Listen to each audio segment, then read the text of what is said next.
आपलं या काहीच पाडायचं ठरलं, त्यांना वाटलं उभा करते. उभा केले म्हणजे काहीला असं वाटत होतं येईल उभा केले का आपले आपोआप निवडून येते, काहीला वाटत होतं आपली पडत. आता कोणालाच मिळा लागा नाही, हे काय करणार. समजा जर पाडायचं ठरलं तर काही जणांची मजा होती, उभा केले तर काही जणांचं कायमच वाजत आहे, म्हणजे कोणाच्याच कोणाला मिळा लागा. हे नेमकं काय करते.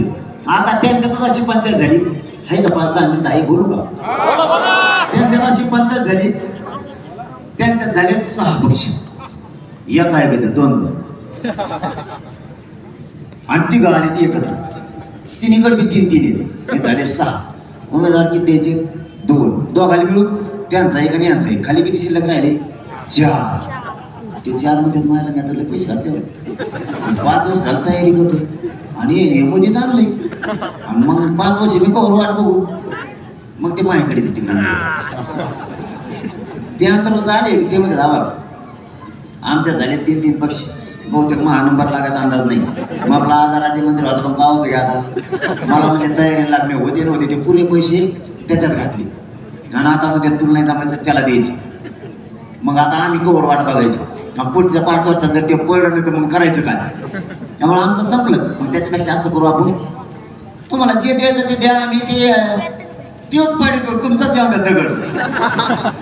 आम्हाला फक्त त्याची जिरायची मदत, म्हणजे त्यांचे आपल्याकडे ते आपल्याकडे वाट बघत येते, यांचं काही फाकत आहे का काय. म्हणून सांगतोय, आपला जर एक उमेदवार दिला ना तेच मान्य करायचं, सगळे आवाजच करायचा नाही कोणी, कारण तो जातीसाठीचा विषय, राजकारणासाठीचा नाही.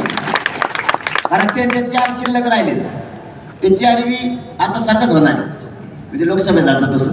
सगळे मराठी तिकडेच होते व्यासपीठावर बसलेले, टोटल एक मराठ्याचं इकडं नव्हतं. आपले पोट्टे गरीबाचे इकडून गाडी घेऊन पळ, तिकडं रिक्षा घेऊन पळ, कोणाच्या हातात पॉम्पलेट, कोण कोणाचा प्रचार करते तळाला मिळणार. आणि त्यांच्या भले टप्पू सगळे बसलेले.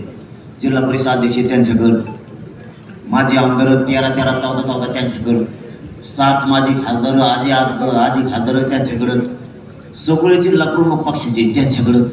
आमच्या वाट्याला कोणीच नाही, सगळा आपल्यासारखाच माल, समजा माझ्यासारखाच गळाल्याला सगळा, सगळे असेच होते.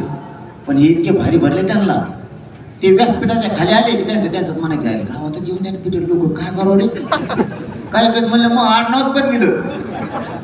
इतके बेकार हे पोट्टे काही लिहित ना, आयला पुढे शिका पुढं नाही तुम्ही, इतके बेकार लिहित खाली ना, त्या माणसाला गावात जाऊच वाटत नाही कोणा. बघा, पाठीमागची लढाई झालेली, श्रीमंत मराठी जे राजकारणातले सगळे मराठी एका बाजूला होते, गरीब मराठी एका बाजूला होते, तरी सोपडा साफ केला त्यांचा मराठी. मराठीच्या शक्ती पुढे कोणाची शक्ती टिकत नाही. आता यावेळेस काय होईल मला नाही माहिती, पण विचारपूर्वक दिवसभर चर्चा करू आणि त्यातून मार्ग काढू करायचंय काय.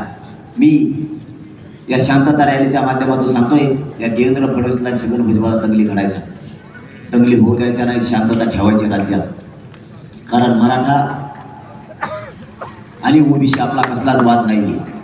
हे काहीतरी काढी टाकायचा प्रयत्न करतील आणि वाद लावायचा आहे यांची दाट शक्यता आहे. कारण भाषाच तशी त्यांची. ते छगन भुजबळ नाकावर चष्मा आल्याला आणि म्हणताय त्या पुण्याला म्हणताय तलवारी घासून ठेवा, तुला चष्माच उचला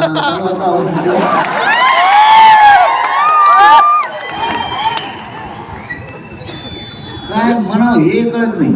इतकं बधीर डोक्याचं आहे ना, स्वतःचं तर वाटलं केलं सगळ्या कुटुंबाचं त्यांनी जेलला जाऊन त्या शिवसेनेचा पुरो टाकला पाहिजे, त्या राष्ट्रवादीचा भुगा केला आणि आता त्या देवेंद्र फडणवीसचा कार्यक्रम करायचा मागे देऊ पुरेशी टपाडी त्याची सोडीत.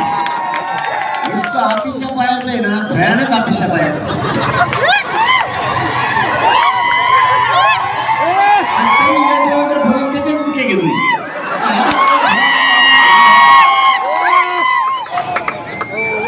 ते जर्मन दर्शनात नाही ना, त्याला देवेंद्र फडणवीस ते शिकच पाडायचं. जा मला घेऊन, तुला तिकडे घेऊन जाय, तिकडे घेऊन जा. यावल्यात तर ते येत नाही, यावल्यात त्याला जरी मी मला निवड भारतात निवडून आणा तरी ते लोक त्याला पाडले सोडीत. इतके बिघडलेत ना ते म्हणतात पाटील काही सांगा ह्या बारीने, याला पाडायचं म्हणजे पाडायचं. ते गिरीश महाजनला तशीच मस्ती होती, 15 रुपयाचा बिल तर देईन त्याला माहितच नव्हतं गणित कोणाच्या जीवात निवडतो. पण तिथले मराठी काय सोपे नाही, शेवटी ते कुणबी आहेत पण मराठी आहेत ना, आपला त्यांचा रत्न एक आहे.